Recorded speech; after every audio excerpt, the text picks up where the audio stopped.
Welcome to the Rethink Leadership podcast with me, Jeremy Blaine. I interview leaders, experts and business professionals from around the world who are bringing leadership principles and know-how into the digitally driven 21st century workplace, with focus firmly on the how-to rather than the what. Each episode is in aid of a charity chosen by my guests, and since 2020, we've made donations to over 80 global and local causes. Today, my guest is Elena Agaragimova, who exemplifies resilience in her own journey from academia to leading roles in global corporations. In her high-impact role at top-tier consulting firm, Elena brings belief in the untapped capabilities of the human mind, integrating neuroscience to maximum effectiveness. She's also a sought-after speaker, delivering messages that resonate with audiences from New York to Dubai. She's the author of 2 books, Shift and The Rough Guide to Awesome Leadership, and hosts 2 podcasts, Shift with Elena Agar and Confessions of a Career Coach. Beyond all that, Elena dedicates time to mentor young professionals and assist military veterans in transitioning to corporate roles. Today, we talk about the intersection between leaders, people and performance and getting that human equation right for business success. As a thank you to Elena, we've made a donation to the International Federation of Red Cross and Red Crescent Societies, the IFRC. This is the world's largest humanitarian network, and you can get involved at ifrc.org. Elena, thanks very much for joining me. Please introduce yourself, your business, and something about yourself that not many people know. All right, so I wear a couple different hats. My latest adventure is called Shift, and basically it's I'm building a community where we are focusing on 5 pillars, which is physical, mental, social, career, and nutrition. So the 5 pillars that really help you be at your top performance in the workplace. Prior to that, I've had a different business in performance and well-being. I've worked in different corporations around the world and so on. But the other couple of hats I wear is that I'm a podcaster. I'm also a personal trainer, so I'm super into fitness and sports, and I incorporate all of that in the work that I do with managers and organizations today. And the thing that not many people know about me is I'm actually very shy. And because I have such an outward personality and I have a podcast, people think I'm an extrovert, but actually I'm very introverted and I spend very little time with people outside of my work. I see. So you spend very little time with them, but I mean, it's funny really because, I've known you through your podcast, through this as well. And I would never have guessed that, to be perfectly honest. I guess, you got to put yourself out there when you need to, you just got to do it. What I really like is this sort of intersection between where we are in life, business and ourselves as humans. You do a lot of work in this and we'll get to that. You talk about interconnectedness, you talk about the how well-being plays to performance and all this. And for me, within my business, I know that a lot of this is also very relevant to the top of our organizations. So I'd like to ask you, first of all, what is the data telling us about the quality and perception of our senior leaders globally? And what's the real issue here from the work you've been doing around it? Yeah, no, that's a great question. And, we need hours for this, but I'm going to try to break it down and as kind of effective as I can in the next few minutes. But essentially, we know globally, right, the biggest challenges we have as organizations is a couple of things. There's a number of factors, but if we're talking about leadership, is having the right leaders, right? Like having leaders that are effective in managing the teams and leading the teams, right? And then also having teams that are productive, effective, work well together, high performers, and so on. And especially in the world of work where we are primarily remote, that has become a challenge as well. So if we're talking about leadership, that's kind of what we're looking at. I want to give a little bit of context before I look at what is the kind of the root issue that we are, I think, not addressing. So globally, the L&D market, learning and development market, which I think a lot of people don't know, is a huge investment for a lot of companies. In 2023, according to McKinsey, the global L&D market, and this is only including soft skills training, compliance training, hard skills training, and there's kind of leadership piece in there as well. But it does not include any well-being stuff. It does not include any other benefits. It does not include any other coaching or mentoring that's included. That's that we spend money on. So that's a huge number. This is 2023, 345 billion with a B. By 2028, this number is going to go up to $480 billion market. So a lot of money is going out, Jeremy. We're spending a lot of money, but the challenges in the workplace are still getting worse. So Gallup, of course, releases a beautiful report about the engagement of individuals and teams and organizations. And usually about 20 to 25% global workers are actually engaged, which means you have 75% of people that are just not at their top performers. A lot of them don't even care to be there. They're just kind of there. Then we have, of course, the challenges of presentism and absentism. Presentism is when people show up, although they might not be at their best, but they're kind of there, halfway there. Are they really being productive? Not really, right? That's costing billions of dollars. If I have the numbers here, I think that presentism is 150 billion per year in the US. So that's roughly $2,000 per employee per year. And then the last one I mentioned is the absentism, which is healthcare costs, people that are absent due to sick leave, disabilities, short-term, long-term, so on. So a lot of burnout stuff in there as well. So that's costing 200 billion plus a year as well. So a lot of big issues.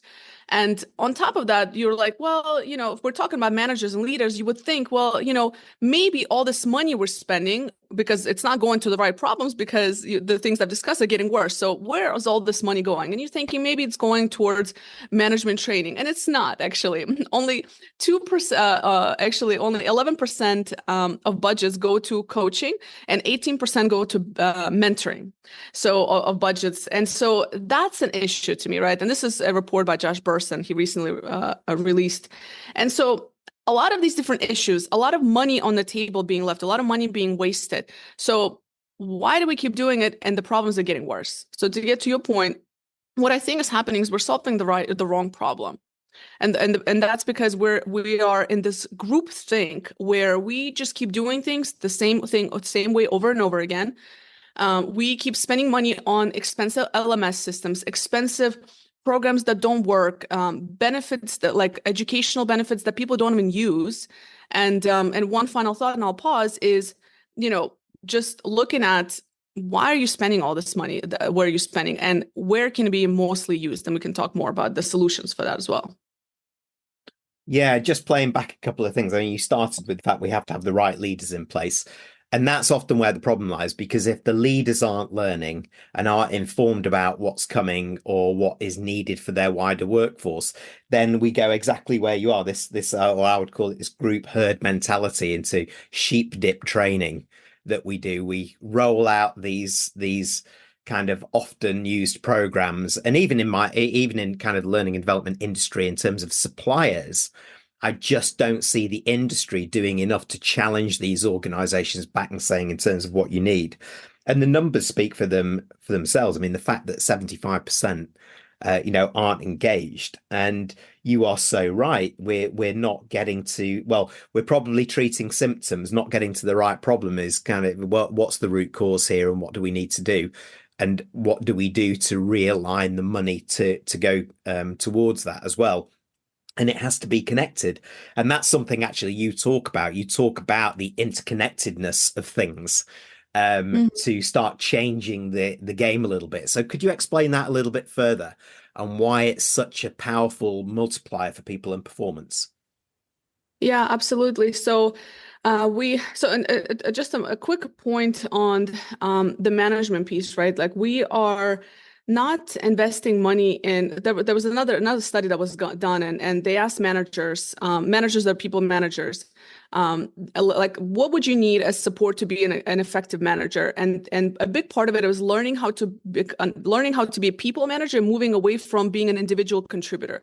Because what often happens, Jeremy, is that we put people into people management roles because they've been done great, but then there's no support to help them learn how to delegate, to help them learn they can be the brightest person in their job, but people management is a whole different game. And we don't spend efforts onto that. And then on top of that, coming back to your interconnectedness piece, is that we are then expecting this person, without providing them support or resources or having a system in place to support them as a people manager. What we're doing is we're saying, you've done a great job. So they're going to go into people management role, still do 100% of their individual contributor kind of role. And then on top of that, they have to people manage, they have to do performance reviews, they have to build relationships that nobody actually taught them how to do in most cases. Some companies, many do not. And so what's happening is now you have a person who's operating at 130%, 140%, and that is why a lot of managers are getting burnt out. It's a group that feels least supported in an organization today.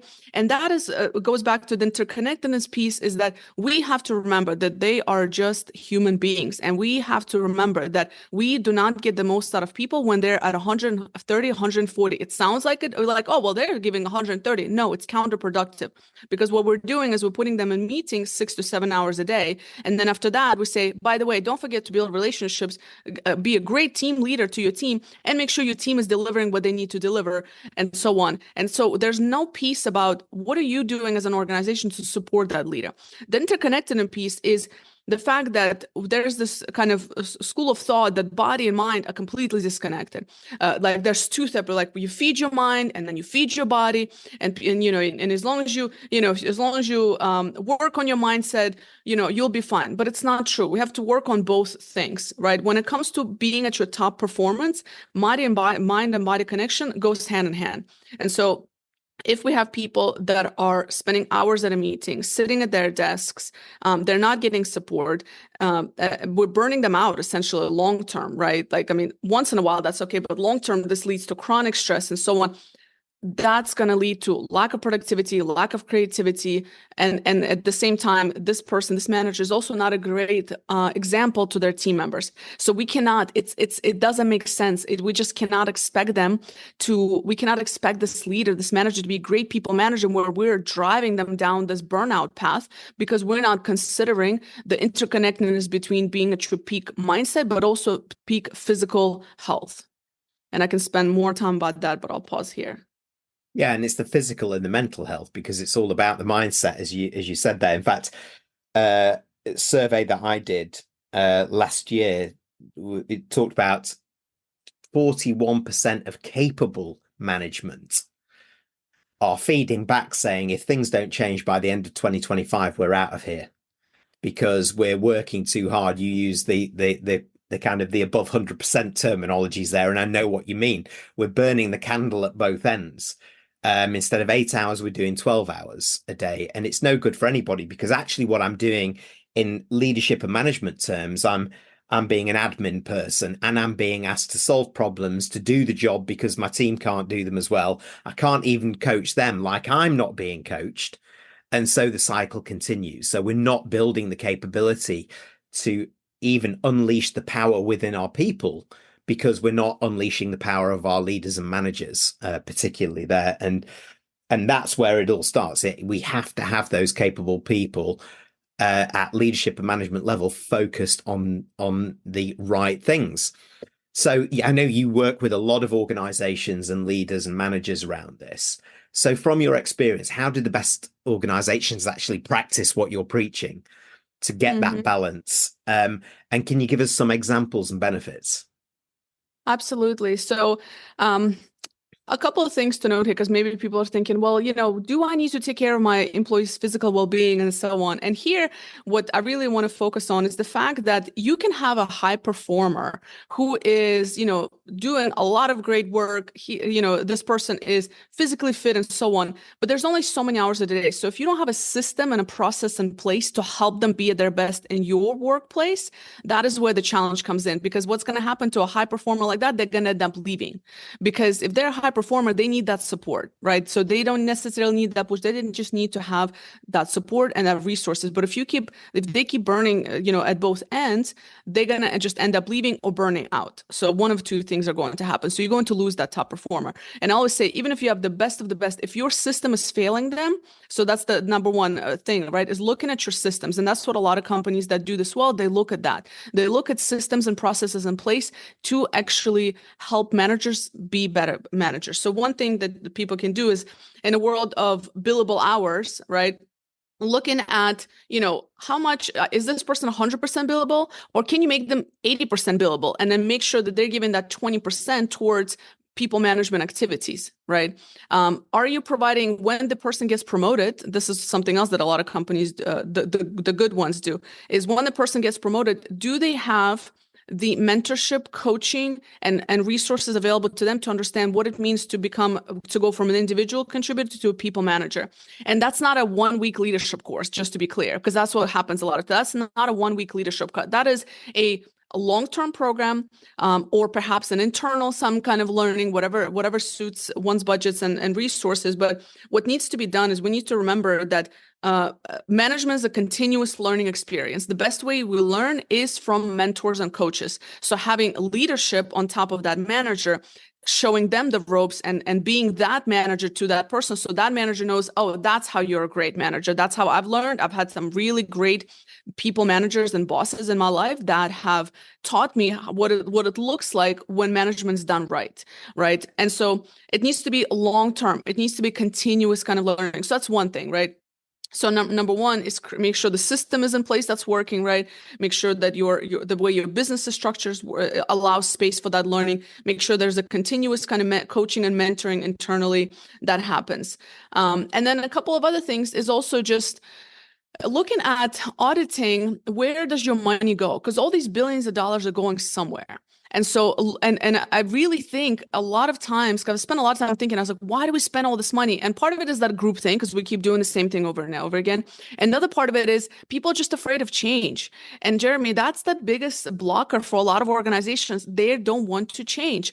Or you have an L&D person or HR, whoever's leading those initiatives that don't have the right capabilities to actually sell that to the senior leadership. So the leadership is not bought in, right? So if you're an L&D leader listening to this, I would say, look at how can you present some of these metrics to senior management, because they care about bottom line at the end of the day. Like everybody, the leadership's job is to cut cost, increase revenue, minimize risk, like these three. That's what they care about. If you show how L&D can do that, that's brilliant. And there's a lot of ways that L&D can do that, right? Because I can spend another hour just talking about retention and employee engagement numbers and how that impacts the bottom line. And if you're in a leadership position, auditing, again, looking at the talent ahead, and is your organization prepared? Because that's another thing, right? In order for you to grow, you need to have great managers. You need to have the right resources for them. Otherwise, your teams won't perform. You won't keep up with the times of change that are coming our way. So that's something else to consider. So, and that's what a lot of great companies, that's what they do, is actually invest in that manager, invest in the right places, and maybe, be honest, get rid of some of the things you're doing that are costing you billions of dollars, and instead build in that coaching and mentoring, ongoing, consistent kind of learning engagements for managers. So are there companies or individuals that do this particularly well, and what are the actual benefits that come from it? Yeah, sure. So I'll give you a couple of examples. There's a couple of companies. So something we've done actually with my company at the moment is we have basically, we audited our budget and we said, maybe we shouldn't be spending money on all these high-tech stuff right now, because that's not what we need. We need right now. So we actually did invest in ongoing. We have a Rising Managers program, and then we have a leadership program. So Rising Managers program is preparing the future leaders to get into that mindset and helping them understand the impact of their own well-being. Then we also have the one-to-one coaching that we've incorporated.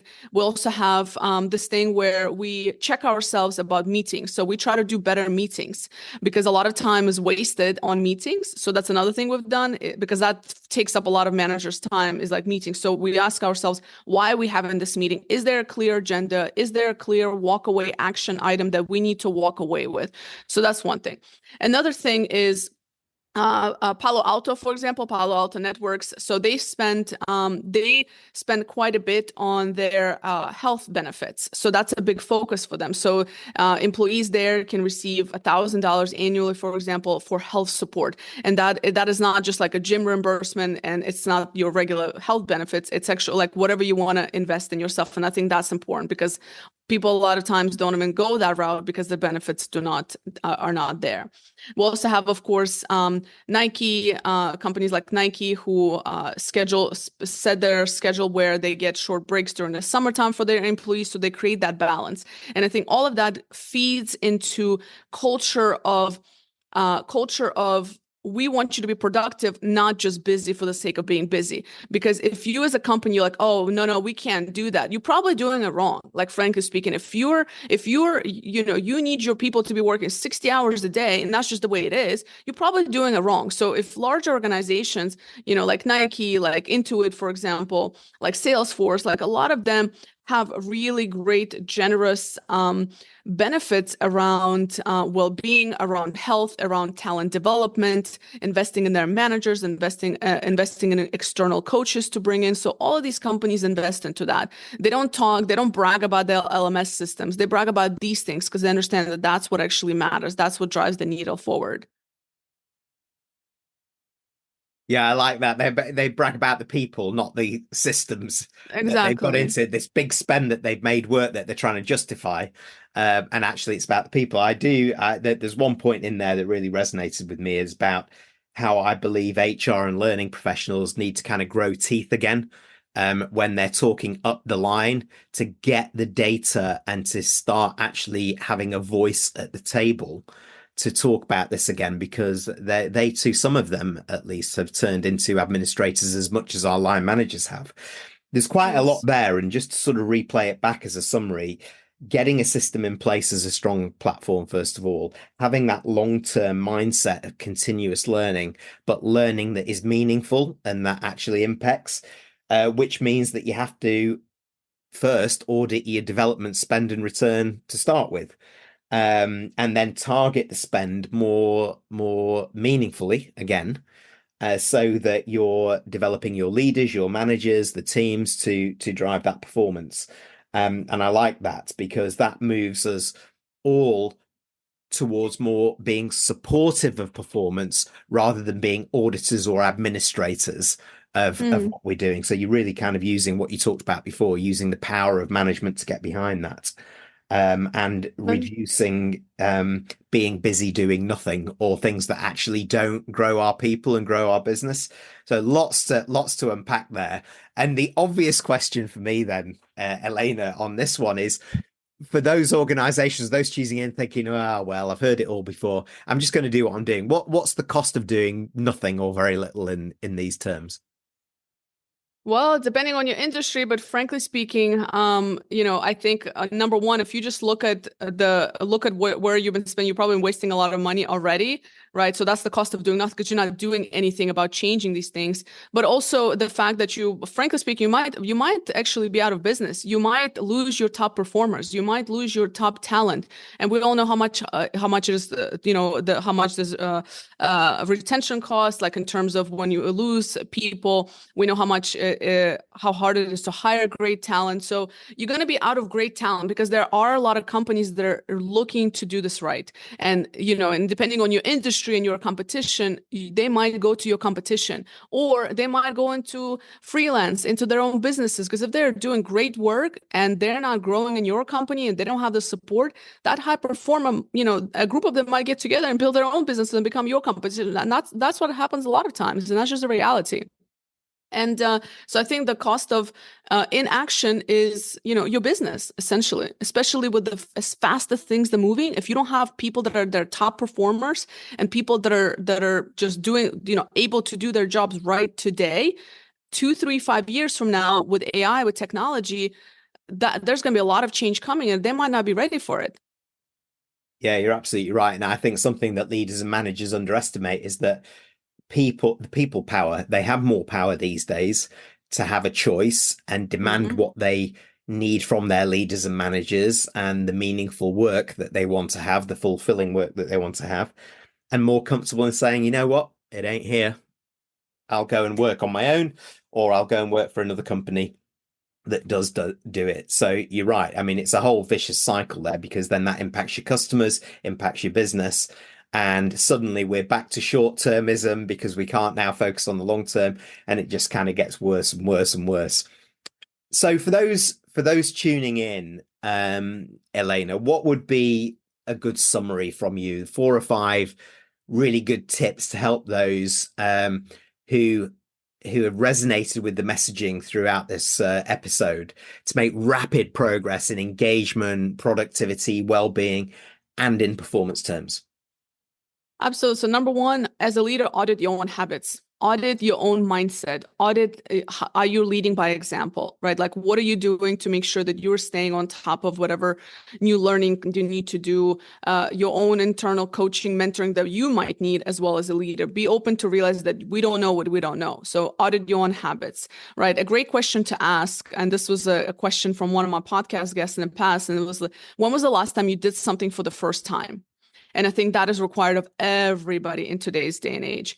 The second one is, are your team members and your managers in the right roles? So what I mean by that is that a lot of managers don't even want to manage. So are you putting the right managers in the right positions?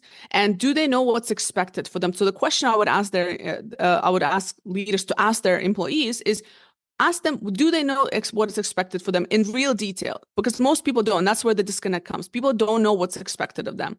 Audit where your money goes and why, right? Why are you doing this or that? Why are you investing money in certain places? And be really real with yourself and be ready to have a difficult discussion and admit that maybe you've just wasted, hundreds of thousands of dollars or something that's not working, and be okay with admitting that and stopping that spending right then and there.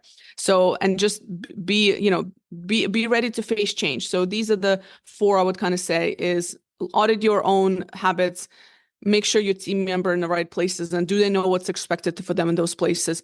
Audit where the money goes and why are you doing a particular thing in your organization?